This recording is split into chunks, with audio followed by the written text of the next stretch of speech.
하나님의 말씀은 시편 34편 12절부터 18절 봉독하겠습니다. 생명을 사모하고 연수를 사랑하여 복받기를 원하는 사람이 누구뇨? 내 혀를 악에서 금하며 내 입술을 거짓말에서 금할지어다.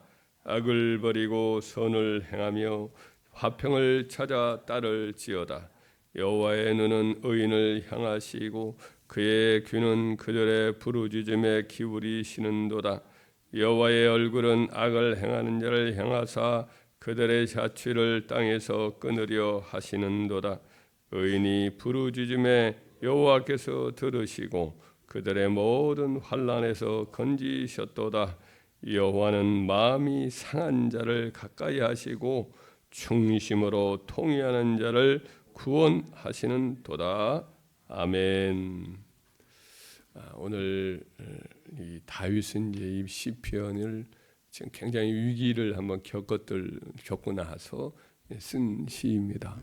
아비멜렉이라고 하면 이제 그 블레셋 사람들의 그 왕을 일컫는 용어입니다. 아브라함 때에도 그때 그랄 왕이 이제 그랄 지역이 블레셋 지역이거든요. 그때 사는 사람과 이런 것은 민족은 다르지만은 그런데 그 지역을 일컫는 왕의 그 호칭이 아비멜렉, 그 당시 아비멜렉이고 이삭 때도 아비멜렉이라 이렇게 이릅니다. 블레셋 때에도 이제 이스라엘 사람들은 그 사람들의 지도자를 아비멜렉 이렇게 부릅니다. 다윗이 가드 블레셋 지방의 가드 성에 아기스라는 왕한테 잠깐 갔다가 그때 이제 다윗의 정체를 아는 블레셋 사람이 바로 우리 가드성의 유명한 대장군 골리앗 장군을 물맷돌로 쳐서 죽인 그 이스라엘의 대단한 사람 아닙니까? 저 사람이 우리에게 지금 이렇게 항복하고 우리에게 몸을 피신하러 오는 건데 이것은 우리 모든 비밀 곳간을 다 열어 보여주는 것과 똑같습니다. 저 사람 살려두면 안 됩니다. 이런 식으로 나올 것 같으니까 미친 채를 합니다. 그래서 아기스 왕도 내심으로는 저런 사람이 내 수하에 있으면 참 좋겠다 하는 마음이 있었지만은 신하들이 이제 하도 반대하고 그러니까 여기 미친 사람이 또 있는데 뭐 이런 사람을 들이느냐 하면서 내쫓아라고 해서 그때 간신히 이제 살아서 도망 나와서 살지요. 그때 이제 다윗이 그야말로 호랑이 입까지 들어갔다가 간신히 살아나온 격이니까 마음에 이제 큰 어떤 위험을 느꼈다가 살아난 안도감이 있고 그래서 이제 하나님께 감사하는 시를 쓴 것이 이제 이 시입니다. 이 시에서 그런 이제 오늘 읽었던 12절 말씀에 보면 생명을 사모하고 연수를 사랑하며 복받기를 원하는 사람이 누구냐라는 말을 합니다. 그러니까 생명이란 그야말로 평안하고 마음이 기쁨이 있고 늘 활기가 넘치는 삶을 말하죠. 이 생명의 원천은 이제 하나님이신데 즉 하나님으로 말미암아 우리가 평안을 날마다 누리며 사는 그런 삶. 이 생명을 사모하는 삶, 생명으로 충만한 삶, 이런 삶을 사는 비결이 뭐냐? 어떤 사람이 그런 삶을 사느냐? 연수를 사랑한다. 그래서 이제 장수의 복을 말하죠. 이 세상에 사는 모든 나날이 영원하지는 않지만은 그러나 하나님과 함께하면서 장수하고 기쁨이 넘친 이런 어떤 삶을 사는 사람은 누구냐 이거예요. 또 복받기를 원하는 사람은 누구냐? 하나님 주시는 여러 풍성한 은총과 축복들, 물질과 또 여러 모든 행하는 일의 형통함 이런 삶을 사는 사람이 누구냐 이거예요. 우리도 다 이런 면에서 생명을 사랑하고 또 사모하고 연수를 사랑하며 복받기를 원하는 줄 믿습니다. 그럼 다윗이 그 어려운 그 고비를 걷는 다음에 성령 안에서 깨달은 이 진리의 말씀 우리에게 가르쳐 주는데 자기의 경험을 바탕으로 해서 하는 말이기도 하거든요. 자, 이 말씀에서 다윗이 그러면 그 어떤 사람이 이런 복을 받느냐, 이런 은혜를 입느냐, 여기에 대해서 크게 세 가지로 말을 하고 있습니다. 첫째는 입술의 말과 우리 몸의 행실을 늘 진실하고 또 악을 멀리하고 선을 행하는 이런 것을 심을 때에 이로 말미암아 이와 같은 축복을 누리며 산다라고 말을 합니다. 이것이 13절 14절의 말씀인데 함께 읽겠습니다. 내 혀를 악에서 금하며 내 입술을 거짓에서 금할지어다. 악을 버리고 선을 행하며 화평을 찾아 따를지어다.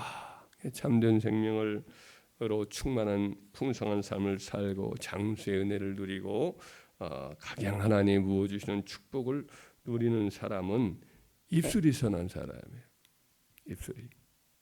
입술이 정결한 사람이에요. 입술이 진실한 사람이에요. 누에가 마치 그 입에서 씨를 내어서 자기가 살 고치 집을 짓는 것처럼 우리의 운명과 삶의 모든 그 질도 결국 그 입에서 나오는 말로 그 자신을 짓는 거예요. 부정적인 말을 자꾸 못 산다, 망했다, 끝났다, 혹은 저주의 말, 이런 절망의 말, 남을 항상 비판하는 말, 그리고 거짓의 이런 말을 자꾸 하는 사람은 이로 말미암아 자기 인생이 험하고 불안정하고 흔들리는 그런 삶을 살게 되어 있는 거지요. 늘 뭔가 편치 않은 삶을 사는 거지요. 진실하고 감사하고 긍정적인 말을 하고 언제나 이제 화목한 말을 그렇게 늘 심을 때 그것을 거두는 은혜를 생명으로 충만한 삶을 사는 복을 누리는 줄 믿습니다.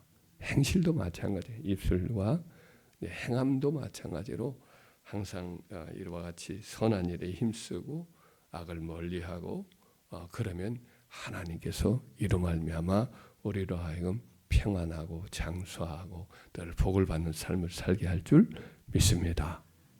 둘째는 이제 하나님께 부르짖는 삶, 하나님을 찾고 하나님을 피난처로 삼고 하나님을 의지하는 삶을 사는 거예요. 15절부터 17절까지 말씀 함께 읽겠습니다. 여호와의 눈은 의인을 향하시고 그의 귀는 그들의 부르짖음에 기울이시는도다. 여호와의 얼굴은 악을 행하는 자를 향하사 그들의 자취를 땅에서 끊으려 하시는도다. 의인이 부르짖음에 여호와께서 들으시고 그들의 모든 환난에서 건지셨도다. 아멘. 우리도 그러했지만 다윗도 어린 소년 시절까지는 그냥 천진무구하게 아무 걱정 없이 날마다 그냥 기쁨으로 가득 찬 삶을 살았을 것이 분명합니다. 다복한 형제의 막내로 태어나서 형제들의 이제 귀염을 독차지하면서 그렇게 살았겠지요. 어머니도 되게 막내를 특별히 또 총애도 하고 아버지도 또 따뜻한 분이었던 것 같아요. 그런데 그 가운데 형들이 한 번씩 그 양치러 갔다가 새끼를 낳으면 이렇게 형 이거 하나 내가 기르면 안 될까 해서 그래 한번 길러봐라 해서 작은 그 양도 하나 맡아서 자기가 목자인 것처럼 하면서 이렇게 즐겁게 천진무구하고 구김살 없이 살았을 것이 분명합니다. 그런데 어느 날 갑자기 선지자 사무엘이 찾아와가지고 동네에 찾아와서 이렇게 제사에 초대를 해서 그날 이새의 집에 모든 아들들을 부르는데 막내니까 아기가 그런 어른들의 자리에 가겠어요. 부르지도 않았지요. 그런데 이제 그날 갑자기 또 뒤늦게 부르더니 선지자 사무엘이 그에게 기름을 붓습니다. 이스라엘아 복제가 될 것이다. 라는 그런 이제 이 예언과 함께 축복 기도를 받았습니다. 그때 뭐가 뭔지 몰랐을 것 같아요. 어리니까.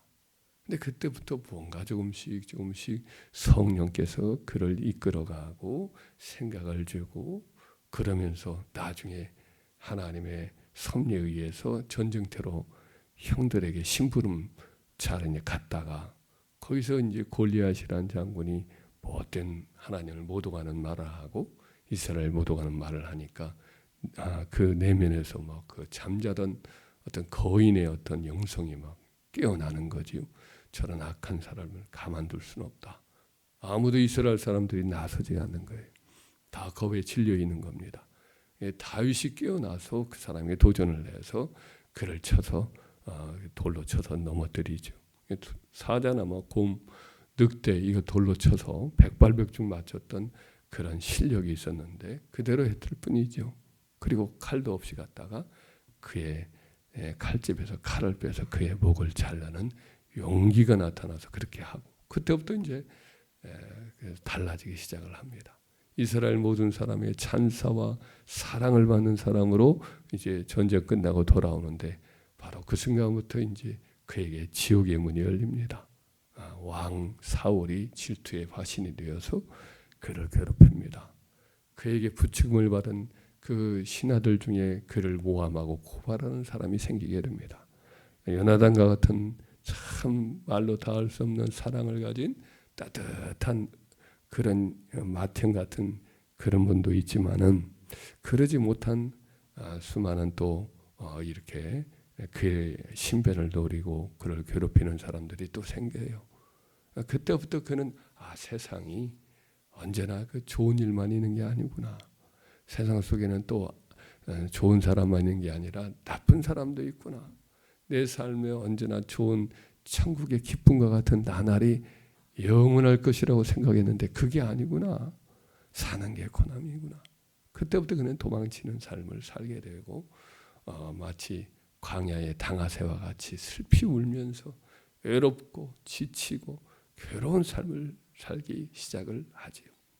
그래서 사람이 두렵고 겁이 나는 거지요. 사는 게 너무 힘이 되는 거죠. 오직 그에게 피난처가 되고 위로가 되고 안심이 되는 것은 하나님과의 기도하는 시간. 하나님께 피하여서 그에게 의지하고 한결같은 그분만이 자기의 돕는 자가 되지 사람 누구에게도 믿을 수가 없는 거예요. 상처가 많으니까. 그래서 그는 항상 하나님께 기도하기 시작합니다. 그때부터 이제 하나님께 부르짖고 이제 수풀이나 동굴이나 광야의 여러 황무한 요새나 이런 데서 기도하는 삶을 사는 겁니다. 근데 그 기도할 때 그에게 이제 마음의 평안이 임하고 기쁨이 임하고 또 위기 때에 하나님이 그를 건져주는 구원의 은혜를 경험하게 됩니다. 저희들도 그런 평안했던 시절도 있지만 삶이 그렇게 녹록지 않은 것을 경험했어요, 안 했어요? 경험했고 지금도 마찬가지로 경험하며 살지요. 참 우리 어린아이들 이렇게 지나가면 좋을 때다, 아무 생각 없이 참 행복할 때다, 이런 아이들 한 10살이나 이때 아이들 보면 그럴 때가 있습니다. 공부하는 것이 힘들다고 하죠. 애들도 힘들지는 하지만은 그래도 그때가 천지무구하게 좋았을 때였다, 이런 생각을 하게 됩니다. 그때 우리 다윗이 그런 시절도 있었고 우리도 있었지만은 또 살다 보니까 세상이 그렇게 밝은 면만 있는 건 아니잖아요. 위험도 있고 걱정스러운 것도 있고 미래에 대한 어떤 부담도 있고 다 있는 거 아니겠습니까? 근데 그때 우리는 한 분 우리를 영원히 도와주시고 사랑하시고 한결같이 변함이 없이 우리를 후원하시는 분이 있음을 우리는 이와 같이 은총으로 얻게 된 줄 믿습니다. 하나님, 우리 구주가 계십니다. 우리 성령님이 우리 안에 계십니다. 그분이 우리의 피난처이십니다. 우리의 반석이십니다. 우리의 돕는 자가 되십니다. 할렐루야. 다윗의 하나님, 우리의 하나님이십니다. 그분을 찾고 의지하고 그분에게 부르짖을 때에 하나님께서 다윗이 경험했던 그 놀라운 축복과 은혜의 삶을 누리게 되는 줄 믿습니다. 세 번째는 참회의 삶입니다. 18절 한번 읽어볼까? 시작. 여호와는 마음이 상한 자를 가까이 하시고 중심으로 통회한 자를 구원하시는도다. 이 땅에 살면서 우리가 죄성이 있습니다. 죄성이 우리 그런 대로 이렇게 정직한 삶을 사는 것 같고 착한 사람은 착한 기질도 있음을 우리가 알지만은 그런 어느 순간에 보면 우리 안에 죄성이 있습니다. 세상의 어떤 악한 것들의 어둠의 세계에 대한 관심도 이렇게 있게 되고, 또 속기도 하고 속이기도 하고 욕심에 또 노예가 되기도 하고, 이와 같은 이 긴 삶을 경험을 하게 됩니다. 다윗도 그랬습니다. 다윗도 위기 때를 만나니까 그 한 번도 하지 않았던 거짓말을 하게 됩니다.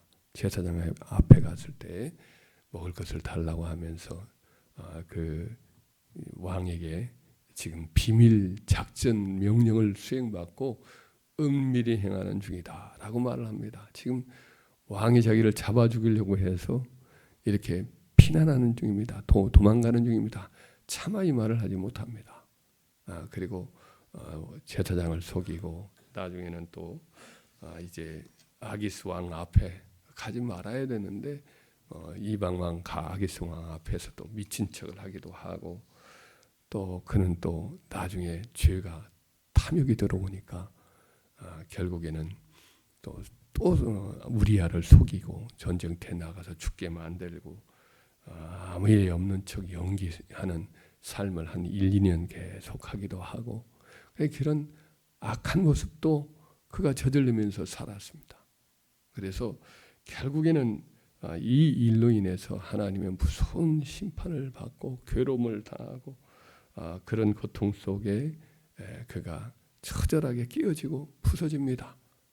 자기의 안에 그 무서운 죄로 인해서 이렇게 하나님께서 나를 징계하실 줄은 몰랐다 생각을 하면서 하나님 앞에 내가 교만했구나, 내가 참으로 끼어지지 못한 그런 교만한 마음을 품고 이런 악을 행한 대가를 지불하구나 쓰라림을 경험합니다.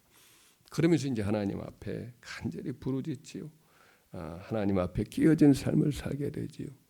그리고 회개하는 삶을 평생에 살면서 난 아무것도 아니구나, 참 그야말로 무력한 죄인이구나, 이걸 절감을 하고 오직 하나님의 긍휼과 은혜만이 자기의 소망이 되는 것을 깨닫게 됩니다.